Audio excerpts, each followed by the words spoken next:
Proportions are a relationship. So when we talk about proportions, we are talking about how much something is increasing or decreasing with respect to something else. For example, there are two types of proportions. One thing is called directly proportions. That means directly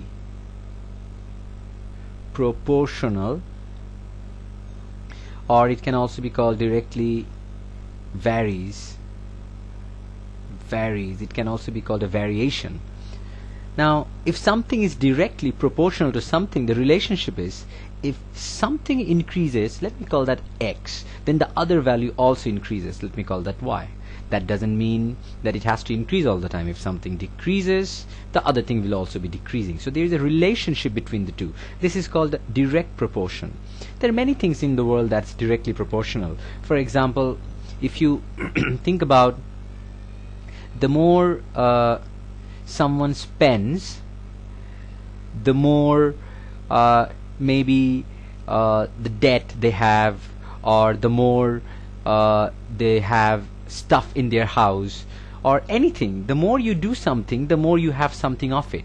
If someone smokes more cigarettes they smoke, the more severe case of lung cancer they have. The relationship between the two is direct. That's called directly proportional. And another thing is inversely proportional. So inversely proportional, or varies inversely. In this case, if something of the value increases, the other one decreases. There is an inverse relationship. For example, the more you spend time partying, the less your grades would be. There is some sort of an inversely proportion.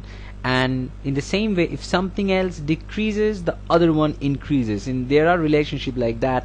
If you compress the volume of something with your hand, what would happen? You'll feel more pressure. So the volume of something is inversely proportional to the pressure. So these are the relationships that we are talking about.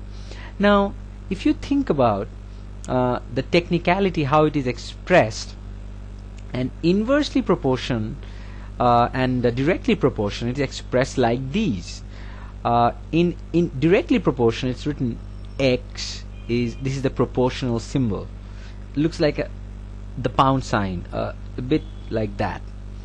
Inversely proportional to y, it is mathematically written as x is equals to some constant of proportionality into y. Now, what is the constant of proportionality? Suppose x increases by 1, maybe y doubles. That means although one is increasing with the other, but how much is the other increasing? That's called the constant of proportionality. Maybe the constant of proportionality is 5 times. If x increases by 1, y might increase by 5 times. So this relationship is called the constant of proportionality. In directly proportional, what happens? The constant of proportionality, if you send the y to the other side, it is going to be x by y equals to k. So this is the constant of proportionality. So whenever you see that there is a directly proportional, instead of thinking of all these stuff, I want you to think about x1 by y1, the value of the constant, will be equal to the constant found by x2 by y2. So this is the stuff that I want you to remember whenever you're thinking about proportionality, directly proportional. You're thinking about the constant, how much is the other increasing with respect to the other one. So x1 by y1 is equals to x2 by y2. If we do a sum here, it would be like this. Let's do it here. Suppose they're telling you the value of x is 3 when the value of y is 9.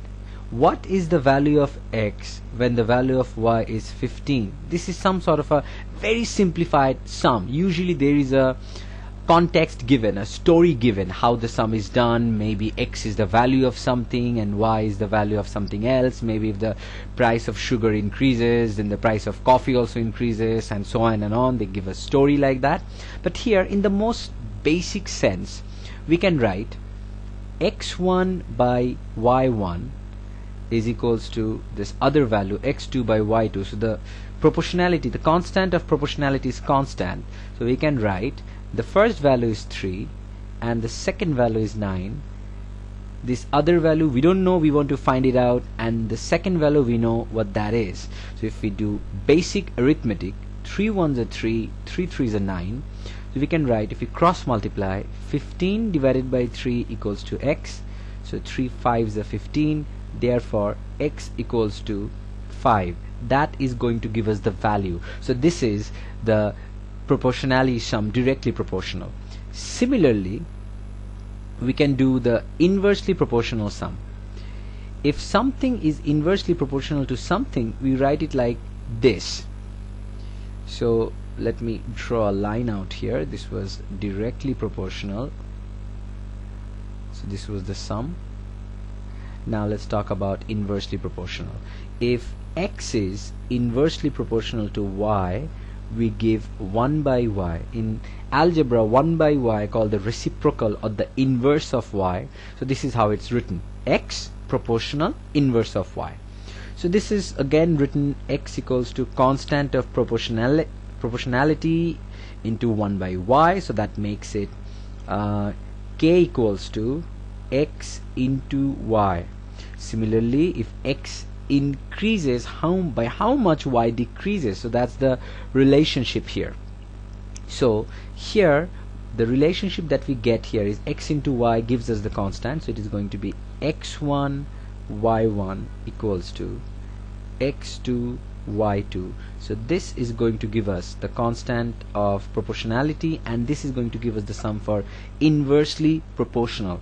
x1 y1 equals to x2 y2. We do most of the sums using the concept of proportionality. For example, if you want to convert something, they're always increasing or decreasing by a fixed constant. For example, 1 meter is always 100 centimeter. That means if you increase one of the other 1 meter, the other one will increase by 100. So that's the constant of proportionality. So we can actually do any type of conversion sum using the concept of proportionality.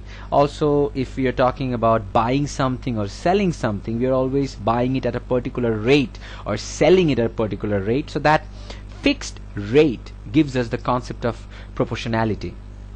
Now here, if we do a sum, it could be